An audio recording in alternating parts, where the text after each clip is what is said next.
Hi, everybody. I am Sara Weiss of Passion and Pickleball. Welcome to the Spanglish World Networks on Zingo TV, channels 249, 250, and 251. You can download the Zingo TV app on iOS and Android app stores. And don't forget to rate and leave a comment. This app is free and is also available on Google Chromecast, Amazon Fire TV sticks, Roku and Roku sticks, as well as all smart TVs 2016 and beyond. Welcome to another episode. I have to apologize that one of our guests was not able to make his scheduled appearances, so he's going to be on next episode. But we have an incredible guest today. We have Chad Flynn, pro player. But before we get him onto the episode, we are going to start with my top 3 secrets to make 2024 one of the best years of your life. Now, these secrets that I've been using for many, many years, and I've had incredible success in my life because of them. So I promise you they work. As simple as they sound, they are very effective. And the first secret is to say yes. Say it much, much more than you currently say it. There was a movie about this called Yes Man with Jim Carrey. And he was someone who said no a lot. And he said no to life. When he started to say yes to life, life happened and it was magical. It was beautiful. He found his true love. He had so much fun and excitement. And that really, really is the power of saying yes. When I started to have my what I called year of yes, and I've had 3 where I took it very serious, the most magical things happened every time I said yes. Even if I was tired and was broke and I got invited out to something and I was like tempted to say, no, I'm going to stay in tonight. I'm going to take it easy, or I can't justify spending that money on this. I would say yes anyways, against all of the instincts saying to say no. I would say yes, I would go out and I would have the time of my life and I would network and I would meet people that ended up changing my life. So if you want 2024 to be an incredible year, say yes to it. Even though you might want to say no, I encourage you to say yes. Also, number 2 would be to have a seemingly impossible goal. Now, most people do the whole Happy New Year's, let's go lose some weight, let's do the New Year's resolution, and that's great and all, but it becomes something that it's lame. Honestly, it's lame. Most people get bored with this stuff very, very quickly.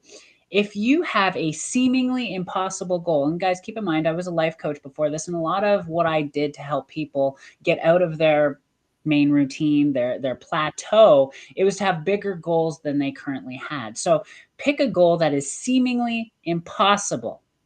What this is going to do, and not only have the goal, wake up and think about it and go to bed thinking about it. Wake up and think about it and go to bed thinking about it. The more you think about and feel about your goal, your seemingly impossible goal, the more you're creating neural pathways in your mind to shift your perspective, to see things differently. So you're actually programming your brain to see the route to achieving this goal. You're also kind of programming your instincts. Your instincts are actually going to see things that you don't consciously see, and you're going to be directed by those instincts to follow a path that leads you to the bigger goal. And if you've ever heard the saying, aim for the stars, and if you miss, you land on the moon, that is also very true. So when you have this massively, seemingly impossible goal, you're more likely to hit an even bigger goal than just what you believe is possible for you. And then the last thing, secret number 3, would be something that most people don't talk about, is to prepare your response to something that tries to derail you from achieving your greatest year. So if you were to sit down and go, okay, you know what, I'm going to make 2024 my greatest year ever, one of the things that I would encourage you to do is actually write a list. What are some of the things that typically knock you off course? It could be a bad influence in your life, kind of tries to take you, down a different road, where maybe it's drinking or drugs or something along those lines. What are you going to do when that person shows up? What are you going to do when you feel unmotivated? What's the response that you are going to prepare to have so that when it happens, you know how to handle it? What are you going to do when someone unexpectedly causes some mischief in your life, or when you can't afford rent, something financially happens to you, or something happens to your car? What are you going to do? What's your prepared response? And it could be an emotional response, a mental response, a physical response, but something better than just accepting it and letting it kick your butt and take you off course. So write down your list and make sure that you're prepared before it happens. And this is how you're going to have an incredible 2024. But Happy New Year to all of you. I hope you made it out of 2023 feeling good about life and ready for 2024. And with that, I'm going to invite my guest of the day, pro player Chad Flynn. Hey, Chad, how are you? Hi, Sarah. Thank you for having me. I'm really excited to have you here. We've had a lot of really great guests. We've had entrepreneurs, we've had pro players like Kyle Yates and other pro players. Chad, you've had an incredible 2023. Lots of amazing things happened. He was the number 3 singles player in the world in the senior division, as well as an NPL champion with the Indy Riders, if I'm not mistaken. So a lot of big things happened for you. Uh, why do you play this game? Why do you play pickleball? Um, I mean, I play it because I like to be competitive, for one. Um, I love the workout. Um, you can play it for hours.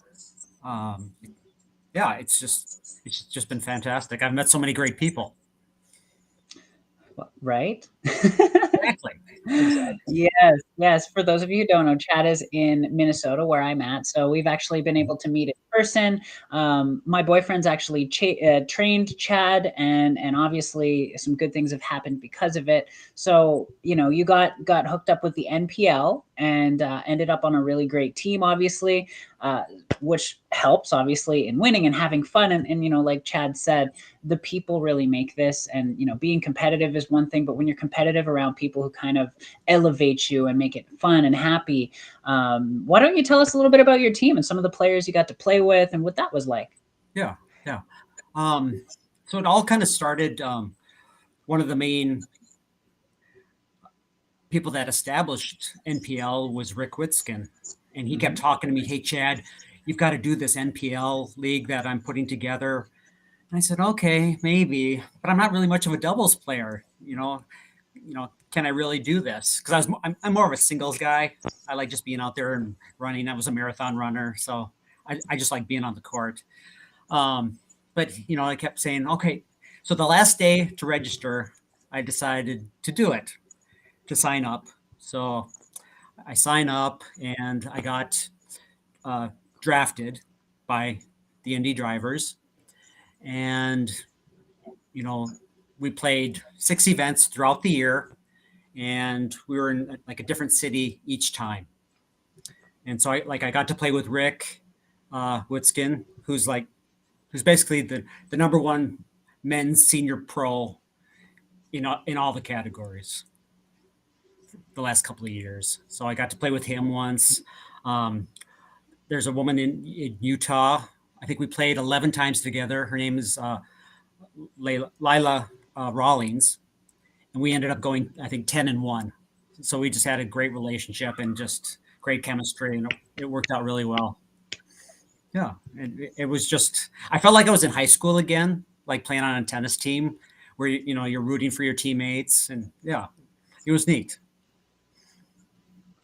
Yeah, it's a team event. It's similar to the MLP, and there's other team tournaments that are happening. And I've played in one, and I got to say, it's such an incredible environment to have a team behind you. Instead of just doing singles or doubles, you actually have your team behind you cheering against the other team who's cheering for them. You get the whole cheering section back and forth.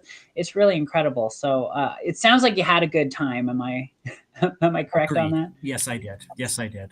Yeah, Good. and Good. What do you think makes it so special? The NPL.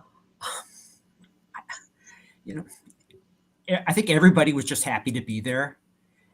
I think it was 108 of us because there were 6 teams, and I think there was about 18 on each team.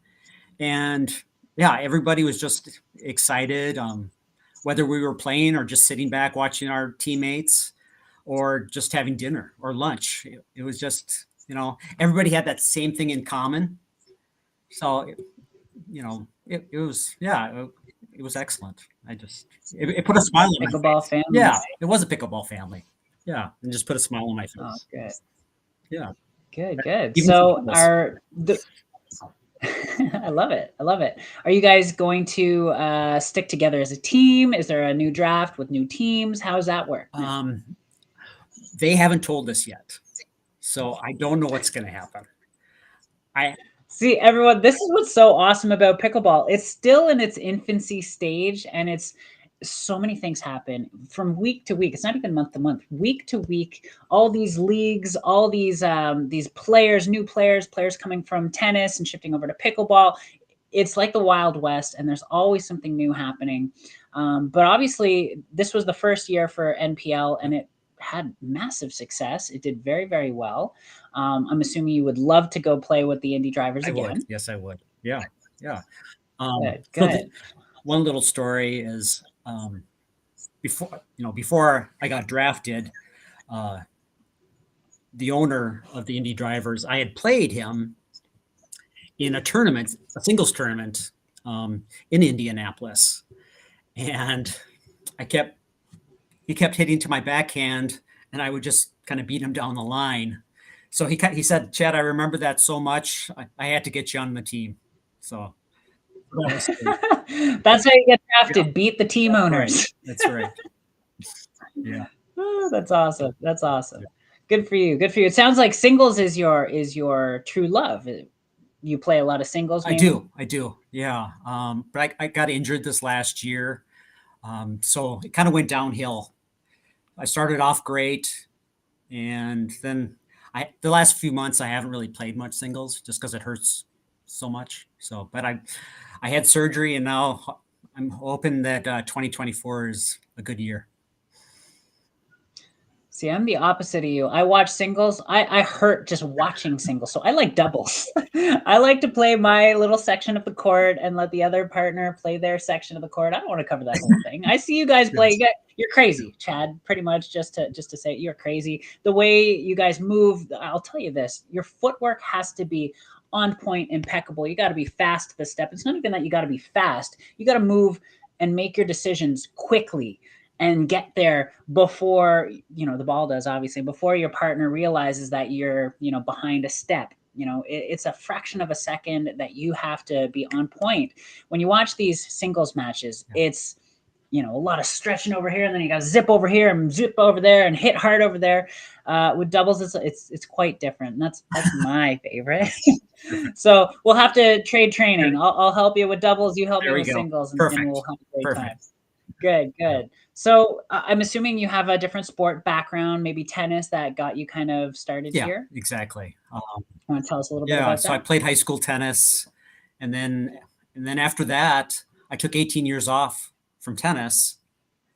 And the neighbor girl, her dad was having knee surgery, so she couldn't play in the daughter dad tournament.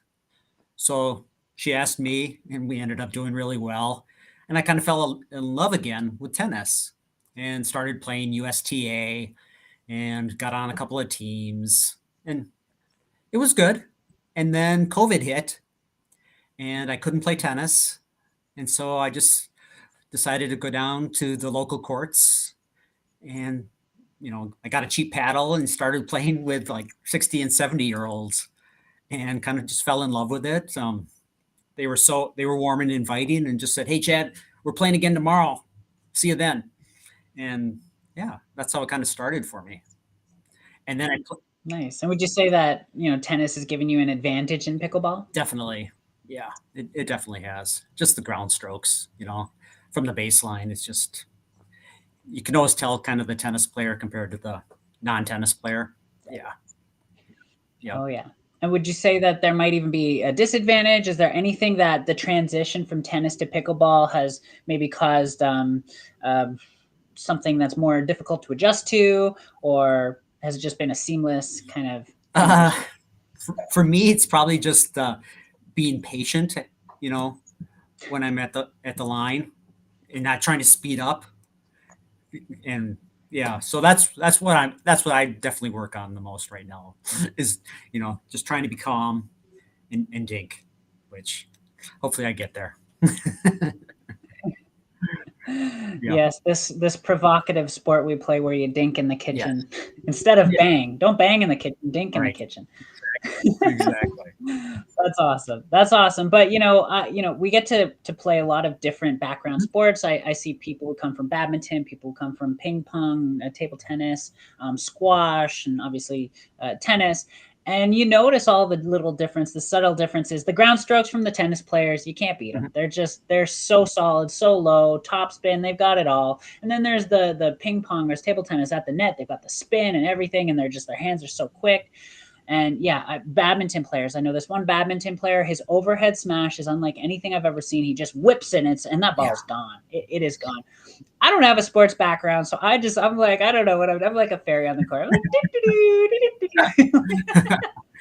But you got an excellent but drop it's so shot. fun. I do have a nice little Yeah. drop shot. It's funny because I play against a lot of ex tennis players, and they're banging from the baseline, and I'm ready for it. I'm like, dude, I just let that ball fall at the net, and everyone's like, "Damn you, Sarah." Exactly.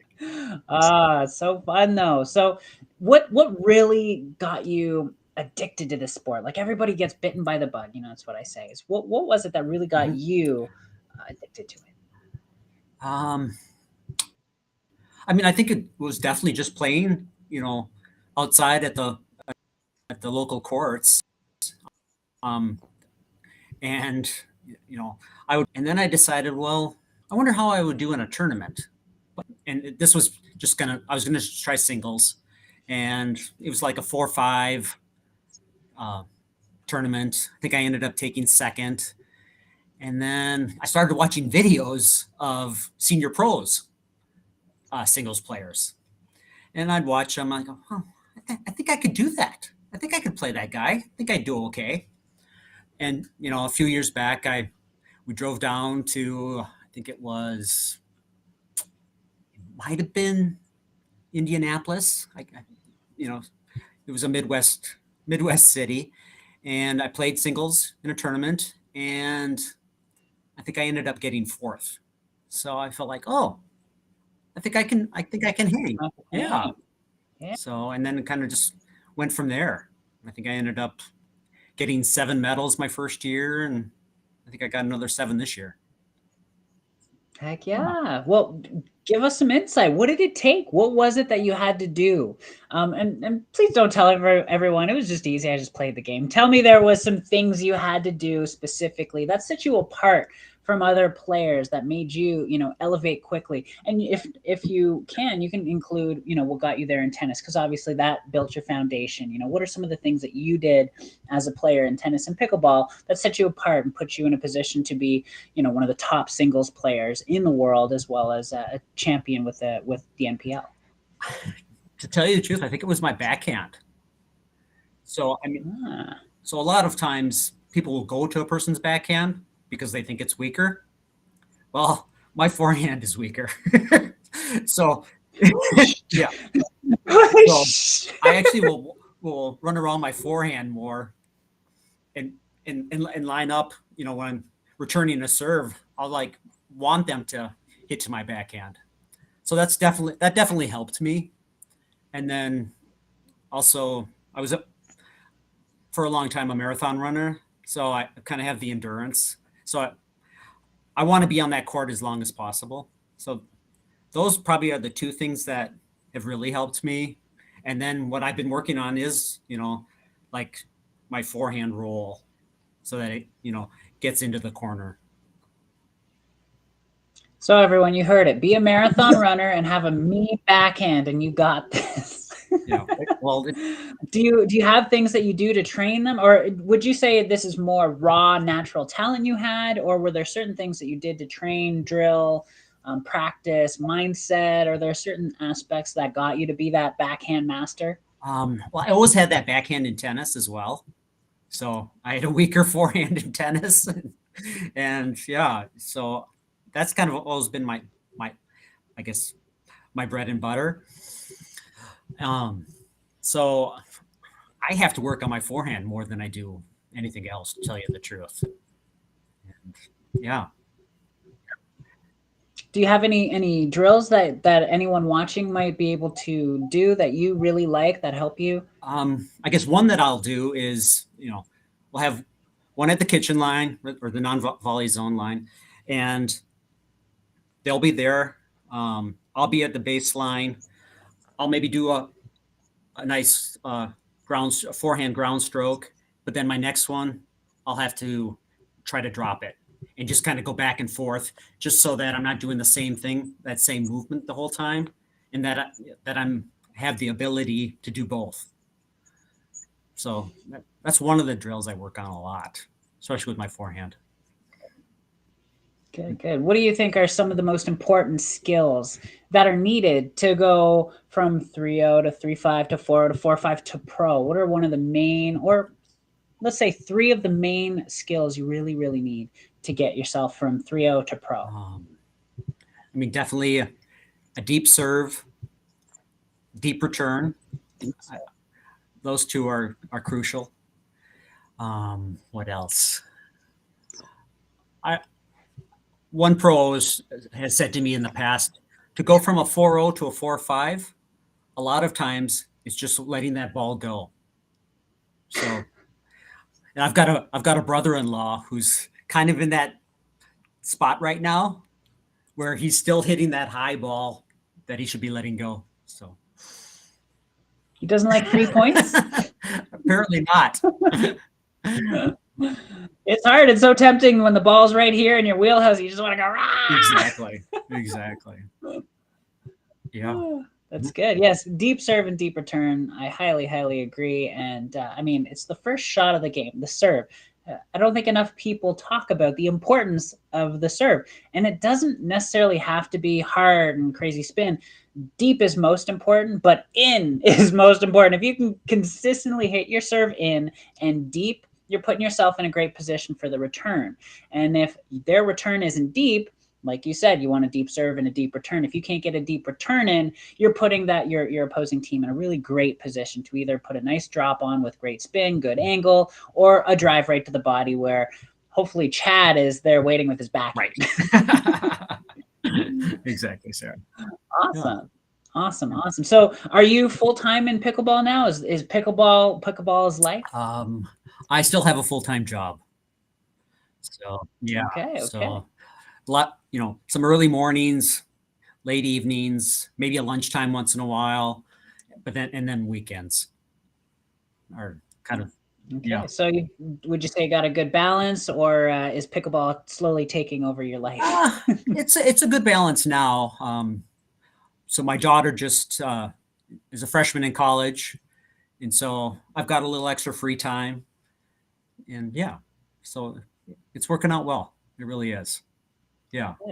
Good. I love to talk about the dynamic in doubles and partnerships, because obviously this is a very intersocial sport. And when you play with and against players, but when you're playing particularly with someone, there's different chemistries, there's different synergies, there's different attitudes and emotions and mind states and stuff like that. And something I like to ask, especially pros, is, how do you pick a partner? How do you pick the right partner? What do you look for? If someone's watching, they're like, I want to play with Chad.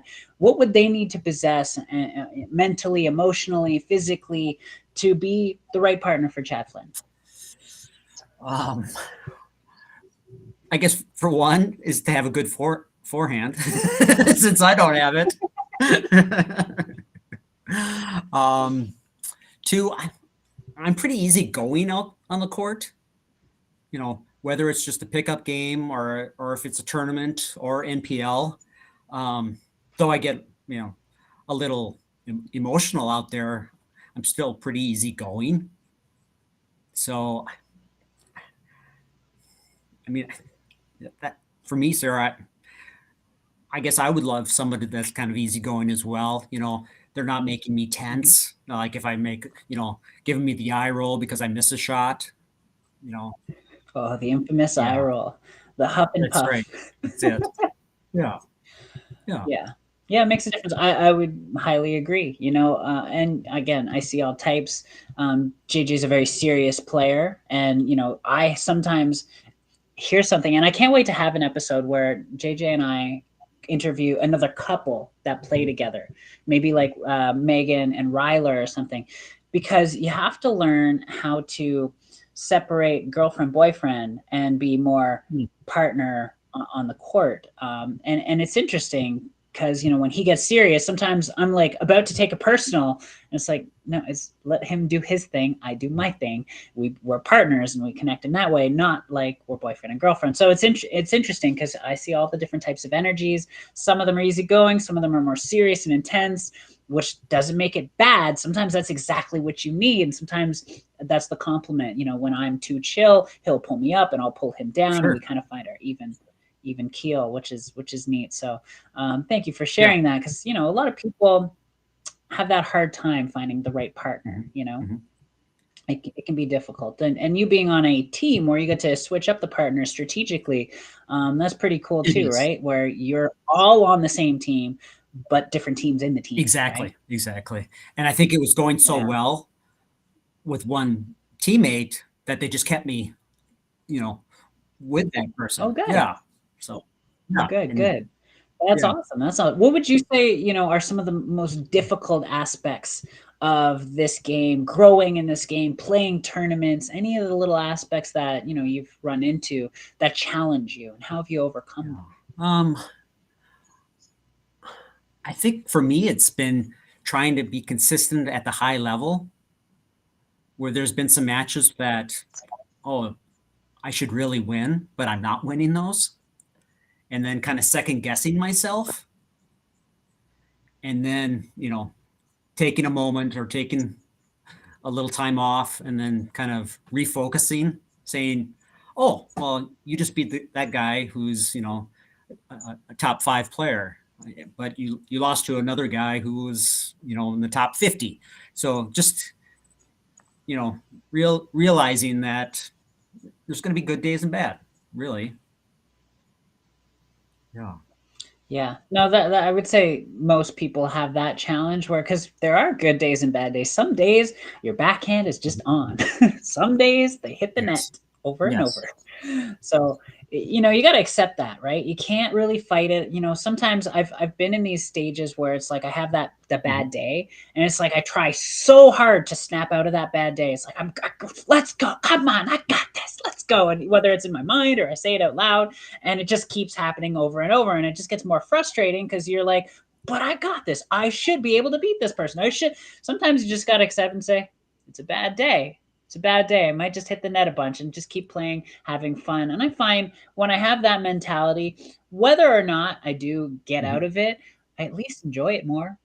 And sometimes I do snap out of it, but I'm less likely to snap out of it and get back into the zone if I'm putting that kind of pressure on myself, and I'm, kind of frustrated and angry because I should have hit that shot, I shouldn't have missed whatever, right? It can be a challenge. That's a tough one. That's a tough one. So one of the pieces of advice you said, was like, take a step back, kind of maybe even take a couple days off and just refocus. What are some of the things you focus on? What's some of the things you do to Yeah. refocus? For me, sometimes it's just maybe go for a run. And Mm. even though I'm not playing pickleball, I'm still thinking about it, you know? So, yeah, It never leaves our head. Oh my yeah, god. exactly. Going to sleep thinking about it, waking up thinking Yes. about it. I hear Mhm. you. I hear you. Yeah, yeah, Cool, yeah. cool. What does it really take to be a champion? You've hit some pretty big milestones. For you, what does it take? Boy, I think, a lot of it has to do with just the training, the drilling, and the playing. You know, because a lot of times I'm playing against guys for practice wise that are maybe in their 20s when I'm playing singles, just because, you know, they're going to get that ball back to me so many more times than, a guy in maybe his 50s like me. So that's definitely helped me get to a higher level for sure. Yeah, play, younger, stronger, faster, better players than you, Yes. right? That challenge you. Yes, exactly. Yeah. Good, good. That's a good piece of advice, and it can be hard to find because sometimes players, they always want to be with someone better than them. So you end up in this weird cycle. It's like, well, I want to play someone better than me, and that the person that's better than them want to play someone that's better than them. So you got to find someone who you kind of click with too, I would say, and you can enjoy your time whether you're the better player, they're the better player. That's a good piece of Yeah. advice. And the training, what does training look like for you? Obviously, drilling being Mhm. one of them. Is there anything else you do to train? Um, so yeah, definitely drilling. Uh, Maybe a couple hours of actually playing. Um, I'll run a few times a week usually. Um, Lift weights. So yeah, just kind of a little of everything, and yeah, it's worked Yeah, out. fitness It is is. important. Yeah, and I watch my diet quite a bit as well. So Yeah. mhm. So your diet, are you like big on the nutrition side? Is there, specific meal planning you do? I used to, when I was younger, when it was more on the marathon side. Now I just try to, you know, eat my 3 meals a day, and try to be as healthy as possible. Fruits and vegetables, but nothing, where I've got where I'm writing things down or anything like that. Not counting No, macros, no, but also not eating McDonald's every exactly. day. Yeah. Yes. Yeah. Maybe once. It's a good thing McDonald's doesn't sponsor me. Yes. Cool. What are some of the conditioning things you do, like at the gym? Is it a lot of cardio? Do you do strength training, lifting? What are some of the things that you do? So I'll do some like speed work. I'll do that. Mostly free weights. I'll lift free weights. Few machines. Uh, Little jump rope. Yeah, Mm, yeah. yeah. So Just a little well, jump yeah. rope Well, or like a I'll big jump jump rope for rope? about 20 minutes. Just a Whatever. Yeah, little yeah. Good. The speed train. I'm curious. What do you do for speed training? Is it like the ladder step I'll stuff? do a little of that. I'll do like some high knees. Um, butt kicks, that kind of stuff. Yeah, or I'll just keep doing 40s, stuff like that. Yeah. Yeah. Mhm. Good. Well, cardio is good for that too. So Yes. good, good. And what are some of the things you do to prepare for a tournament or a big event with the NPL? What are some of the things? And you haven't really touched on mindset Yeah. stuff, as obviously you're a little easygoing. But are there some things? Do you listen to certain music? Do you pump yourself up? What are some of the things you do to prepare? Yeah. Um, you know, I might do a little meditation just before, and just Mhm. and some deep breaths, and just yeah, close my eyes for a minute and just kind of you know get in the moment. Yeah, I'll do that. Um, yeah, you know I'll definitely try to play like maybe a half hour before that tournament starts, and try to you know Mhm. get my body warmed up to the level it needs to be at, so that I can start off strong instead of that first match being my warm up. We've all Yeah. been there. Yes. Hmm. Well, some tournaments they don't let you on the courts. That Oh, that's frustrating when you're at a tournament and they there's open courts, but they don't let you on in case another team comes. Oh, you don't get your good warm up in. Exactly. Ah, Yeah. Yeah. I know. Yeah. There's been yeah, times where I'm hitting against a wall. Just because that's all you yep. can do. Just to Yeah. loosen up. Yep. Yeah. That's a good point for people too. Hit against a wall. Honestly, training with wall hitting is something that I've done a lot of. I don't know about you. Have you done a lot of wall I've done a work? little. At the one club, they turned the racquetball courts, or one of the racquetball courts, into a nice hitting area. Where you go against the Good. wall, and they've got the lines up and everything, so that works out well. Yeah. Good, good. I love it. I mean, for me, again, I don't really come from sports, so this was all Mhm. new. Hitting against the wall really helped me get my speed, my reflexes up. Because let's just be honest, when I first started, I sucked really, really badly. A friend of mine would play with me, and he was mean. Honestly, he just wanted to kick my butt around the court. And I'm like, okay, well, this isn't fun. Why don't you hit me the ball because I can't hit it where you're aiming. And he had to like really go easy on me. But once I started to fall in love with the sport, I'm like, I'm gonna get better than this guy. I'm gonna get good. So one of the things that I had to do was hit against a wall. Get right up, literally, 2 feet away from the wall, 3 feet away from the wall, and practice going back and forth, back and forth, and back and forth, and back and forth. That was a big thing for me, and I still like to do it. I haven't done it as much as I used to, but being able to find a rhythm and feel comfortable there, where you're not like, oh my god, oh, jolting all over the Right. place. You really get those reflexes and your into not your intuition, your anticipation, which that's a really big thing in pickleball. Would you Yes, not for say? sure. For sure. Yeah. Yeah, knowing where that ball's going, watching people's paddles, seeing which direction it's going. Your instincts kind of know, if the paddle's here, well, the ball's going that way, right? So understanding when you see certain things, well, you got to be over here. You got to have your hand ready here. Yeah. That's a So great point. I would say that was a Mhm. big one for me for sure. Awesome. And you are a Selkirk sponsored player or Um, ambassador?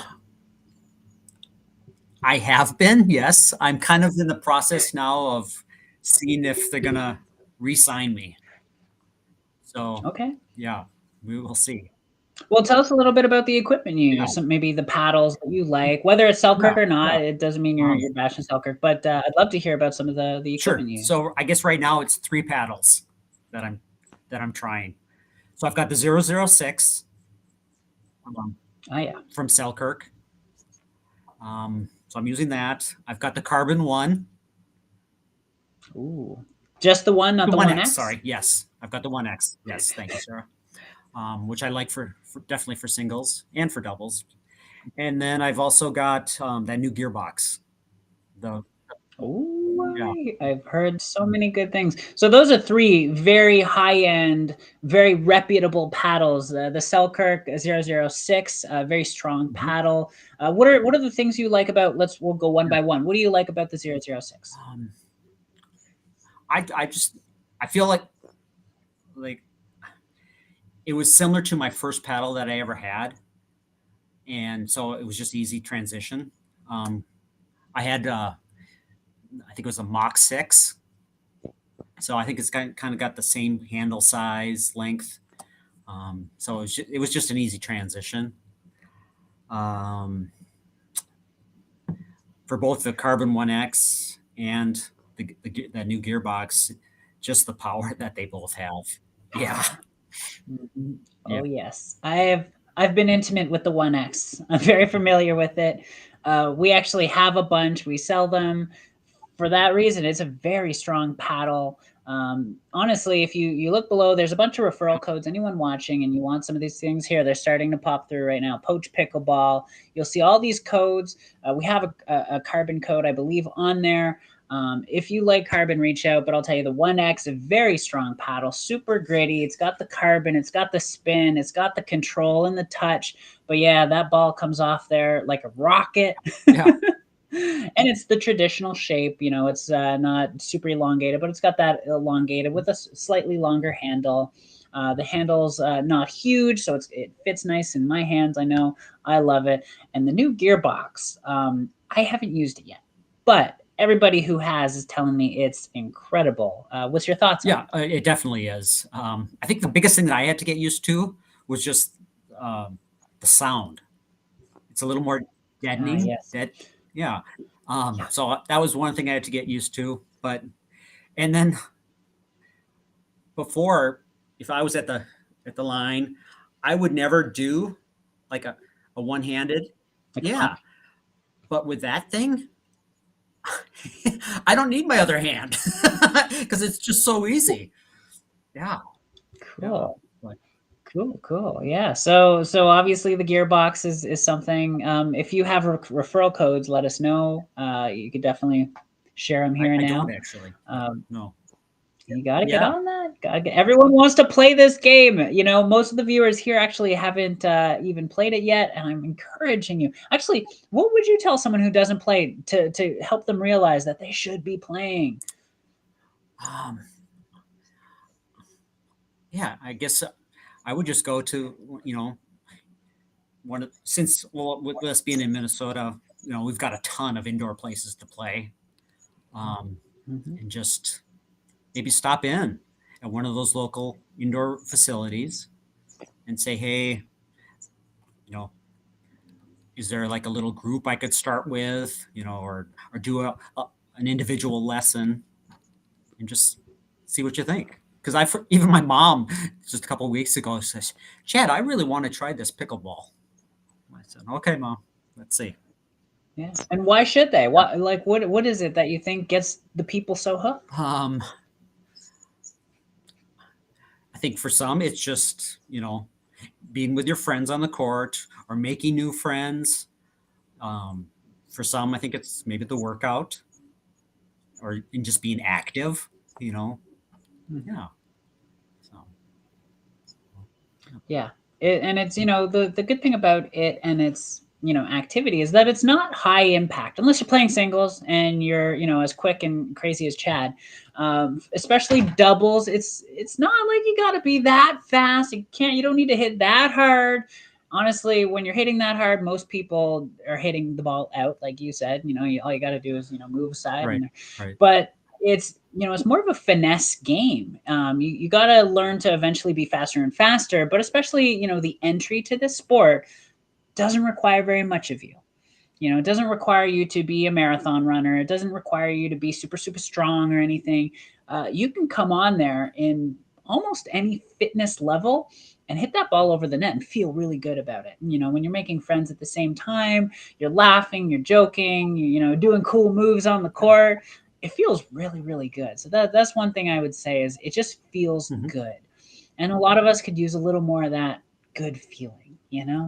It beats sitting on the couch all day. I can promise you that. You're around people, you're making new friends. The amount of people I've met because of pickleball, the new friends I've made, the new connections and the networking, the ideas that have been had on the court. It is beautiful. It is beautiful, and it's a great way to make 2024 a great year for you. I promise you that. Um, you know, like I said earlier, it's a very interpersonal sport. You learn how to socialize with all the different types. There's some people are bullies, some people are very carefree, some people are super competitive, some people are super intense, some people could care less. They're just there to have fun and be active. It's really really cool, and you meet up on the court with someone. And something I would ask you is how important to you at least is communication on the court, talking about strategy, communicating while you're in the rally. How important is it to you? Definitely very important, especially at the high level, because there might be something that you don't see, but your teammate does. So, Mhm. yeah, the more you talk, the better, for sure. Yeah. What are some of the things that you talk about or communicate on the court? I guess one thing is, well, like maybe with this one individual, you want to go to his backhand, or maybe you want to go to his forehand. Um, Yeah. there's the better player. Let's try to keep him back as long as possible. Kind of just stuff like that. Isolating Yeah, weaknesses. Yeah. yeah. Or maybe that person's overhead isn't that great. So if you're going to try a lob, do it over that person. It's kind of stuff like that. Yeah. Smart. Yeah. No, that's super huge, especially, you don't have to always communicate these things on the court. It could be something before the game even starts. Oh, I know this player, weak backhand, weak forehand. They creep in after they serve, so hit deep at their feet. Yeah, these little things are what, make champions. It's funny because there's a lot of nuances, a lot of little unseen details that when you pick apart, it could be the difference of hitting from here to hear a foot difference that causes you to win the point or cause the pop up, which is then the fun put away, which we all love to Right. do. Right. Exactly. So like one of the things I did when I was first trying to get on the senior pro tour was, let's say there was 20 guys or 25 guys that were going to be playing singles in this tournament. I'd write all their names down, and then I would do searches like on YouTube and try to find them playing matches. And then I would analyze that match and just take some notes. And then eventually that would help me when I played them. So Yeah. See that, and when I say what makes a champion, that's something you might have said.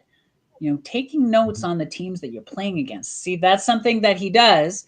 And I've heard it from a lot of champions. In fact, I'm someone who looks at the style of people playing. I love watching my friends play and saying, "Hey, this person's making a mistake that you're not capitalizing on, and go do that." Those little details are what help you win the match. So that's an awesome point. This is something that makes you a champion. This is something that helps you win tournaments. Something that I would say is when you're in a tournament, look at your draw, look at who you're playing against, go watch them play, watch them drill, watch what they favor, what they don't like. You can even find out when they're hitting back and forth with their partner, what are they favoring? Are they moving over to hit their backhand or their Yeah. forehand? What is it that they're doing that you can capitalize on? So this is a huge point. Thank you for sharing that. Something that makes pickleball stand out as different from tennis is the kitchen play when you're playing, or the non-volley zone (NVZ), where you're playing up at the net. Now, they call the kitchen, the non-volley zone, is it's a portion in front of the net where you cannot stand in and hit the ball out of the air from.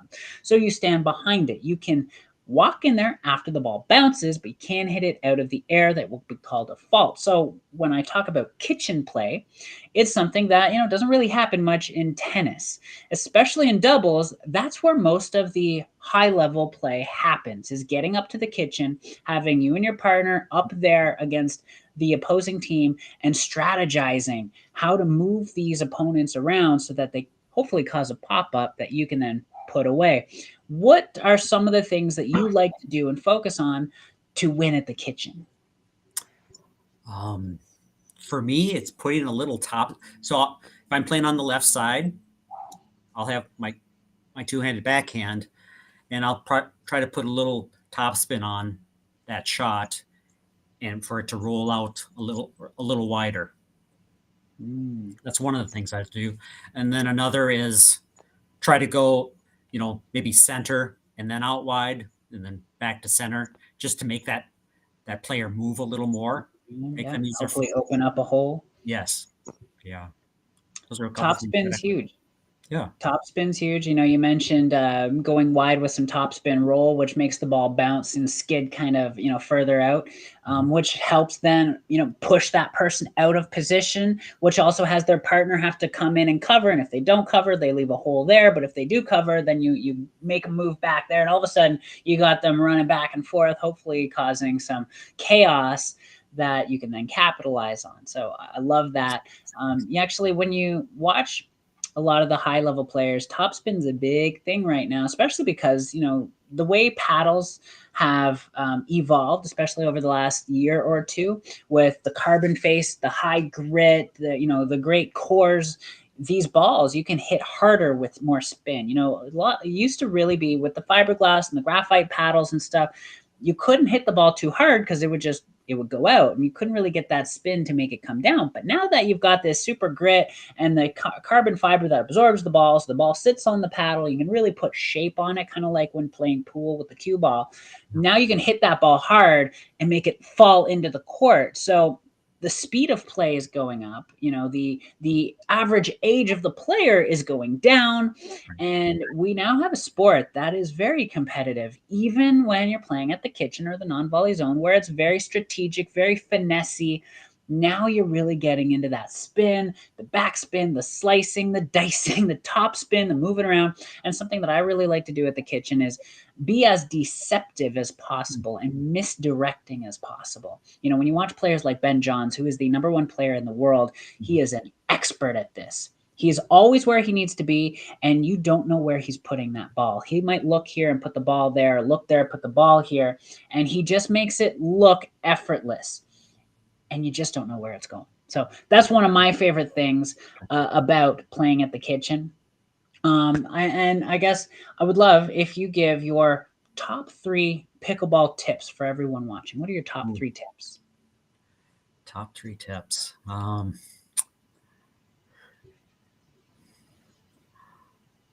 guess one is I don't feel like people hit enough up the middle. And maybe high percentage. Yeah. So that's definitely one. And then I think Into it's the just, middle. yeah. A couple other things is just, like we said before, Sarah, that serve doesn't have to be hard or powerful, but if you can get that serve deep, Mm-hmm. maybe put a little top spin on, and maybe it's even just a looper with a little spin, but it's hitting that back line. Um, that can help you so much. Mm-hmm. Um, Yeah. yeah. One And more. Come on. on that backhand. I don't.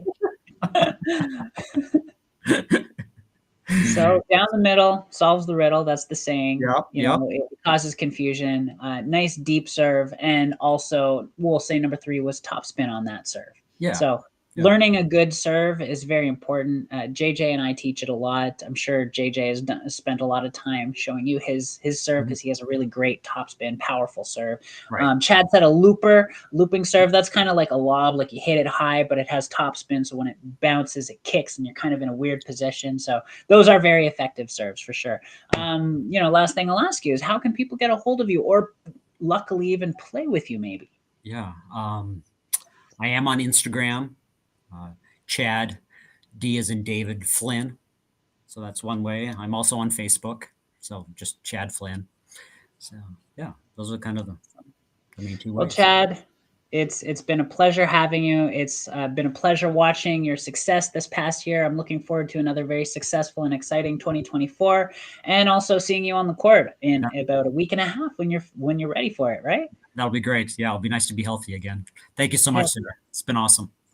Awesome. Really nice to have you. And with that, this show can also be heard on the Spanglish Radio Network. Please check out spanglishworld.ca for all news and programming. Spanglish World. Watch it, hear it, read it, download it, and live it.